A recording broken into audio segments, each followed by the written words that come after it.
Today we're going to talk about the cinema capital of the world. The majority of us associate this flashy resort city on the French Riviera with glitzy film festivals and Hollywood stars. Sand beaches here are superior to other pebbly beaches around the French Riviera. It has a large waterfront promenade, high-end stores, extravagant hotels, and streets lined with quaint cafes and eateries. Above all, this city is enjoyable. It seems as though the raucous festival mood permeates the boulevards and cafes all year long.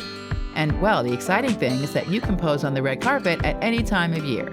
Yes, you figured it out right. We're talking about Cannes. So let's have a look at the top 5 things that you can do in Cannes, the cinema capital of the world. Number 5, spot celebrities at film festival. Let's begin with something Cannes is very well recognized for, the film festival. In the middle of May, the world's most renowned film festival transforms Cannes and attracts the great and the good as forthcoming films are evaluated and the coveted Palme d'Or is given to the best.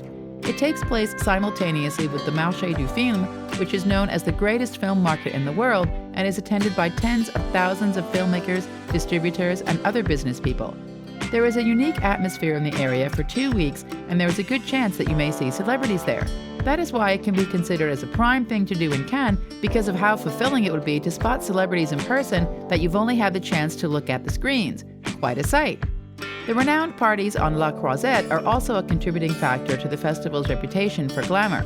As soon as darkness falls, La Croisette comes alive to the beat of the galas, where long dresses flutter away from prying eyes on a beach, rooftop, or yacht. They have evolved into must-attend occasions for celebrities who take advantage of the chance to combine charity and fun. If you love movies, there are also nightly fee-based screenings of former Palme d'Or winners on La Croisette, a glamorous month to celebrate cinema indeed. Number 4, shop at Rue d'Antibes. Rue d'Antibes is the main shopping area in Cannes where you can find a variety of high-end boutique stores with designer clothing and well-known brands. Along this route, you may find exquisite antique furniture, amazing jewelry, and a variety of luxury stores. Alongside recently refurbished stores, you'll also see large groups of people eager to discover high-fashion, luxury cafes, restaurants, and historic structures. You might bump across celebrities and even low-ranking nobility in this neighborhood because it caters to the wealthy and famous. To get great savings on gently worn goods, browse a variety of vintage and consignment items. With a lot of the architecture coming from the 19th century, the buildings themselves are pretty impressive. Along with the Pellegrini sculptures, most of the ironwork is exceptionally spectacular. But it's not only about the expensive boutique shops. Along this road, there are still plenty of mid-range boutique stores to be found. Any traveler to the city must stop by one of Cannes' most well-known shopping districts. You may find exceptional food and shop along this boulevard, as well as the kinds of sights that will stay with you for a long time. Number 3, visit St. Marguerite Island. Ile St. Marguerite, a small island that is a part of the Lorraine Islands, has a long history. It's only 15 minutes by ferry from Cannes to this natural refuge of rocky inlets, Aleppo pines, myrtle, and scented eucalyptus. Even though the island is only 3 kilometers long, there is plenty to keep you occupied. Swim in the blue and turquoise waters, go on picnics, explore the woods, or eat lunch on a seaside terrace. Visit the Museum of the Sea, located in the former Fort Royal, for a cultural explosion. There is historical interest here as well. The Fort Royal housed inmates from the 17th century, including the mysterious Man in the Iron Mask. He was a political detainee housed in Fort Royal.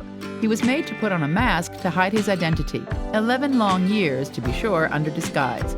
He was sent to the Bastille in Paris after spending 11 years on St. Marguerite, where he remained until his passing. There are countless, some outrageously so, ideas regarding who he was, since everyone enjoys a good mystery. Regardless of the facts, visiting his cell and this perplexing piece of French history is one of the most unusual things to do on the island of St. Marguerite. Although the majority of visitors come to St. Marguerite Island just to relax and take in the scenery, visit Bataguier Pond, which draws a lot of migratory birds, and explore the shaded trails, rocky coves, and tiny beaches nearby. If you like to swim, bring your suit along. Number 2, Villa Domergue. The Villa Domergue is a jewel in the scenery of Cannes. It was constructed at a time of prosperity and was modeled after the estates that overlooked Florence.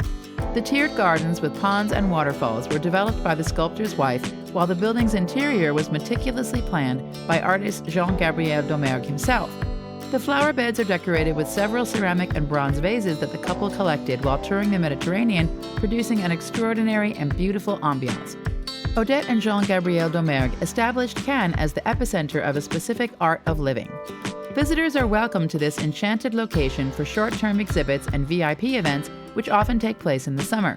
The biggest names in the world come here in droves. The official jury of the Cannes Film Festival has held their final deliberations in the villa every year since 1990. Additionally, it is where it was decided who would get the renowned Palme d'Or or Cannes Golden Palm. Number 1. Pose on the red carpet in Palais des Festivals. You might wonder, without the Palais des Festivals, what would Cannes be? Maybe just another city? If the two are related, visiting Cannes would be incomplete without standing on one of the 24 most recognizable steps in the world. There are a lot more surprises in store. The location is always alive with a diverse and extensive cultural program that warmly welcomes visitors to its legendary setting. With the arrival of international events for more than 60 years, it is also a significant location for business meetings where the biggest issues of tomorrow are decided. A spectacular 360-degree vista of the Suquet's Old Town and the harbor with its Lérins Islands can easily be seen from inside. One can admire its modern, clean architecture from the outside. Photographers are guaranteed to capture the stunning perspective provided by the glass panel's mirror appearance on the eastern face. But let's face it, as you get closer to the Palais, the renowned steps are what we most want to see. Every year in May at the Cannes Film Festival, these renowned 24 stairs are draped in red carpet. The spectacle is not limited to the Cannes Film Festival's big screen. The movie stars must also ascend the steps covered with red carpet before each screening. The 24 steps are a privilege to climb, and several guidelines must be followed. Men must wear suits, while ladies must wear long dresses. But you don't have to worry about that. The rest of the year, these stairs take a break for you as the stars are farther from here. So this is your cue to come and take selfies here, regardless of the outfit you're wearing if you're in the city any month other than May. Or even if you are here in May, you might end up waving to your favorite celebrities. Cannes is filled with glamour and glitz in May, while the rest of the year it serves as a posh pleasure garden for the rich individuals on Earth and a honeypot for those who are attracted to the glitter. So, would you like to come here and pose on the red carpet? What did you like the most about Cannes? And how well informed were you about the film festival? Let us know in the comments below. And, as always, where to next?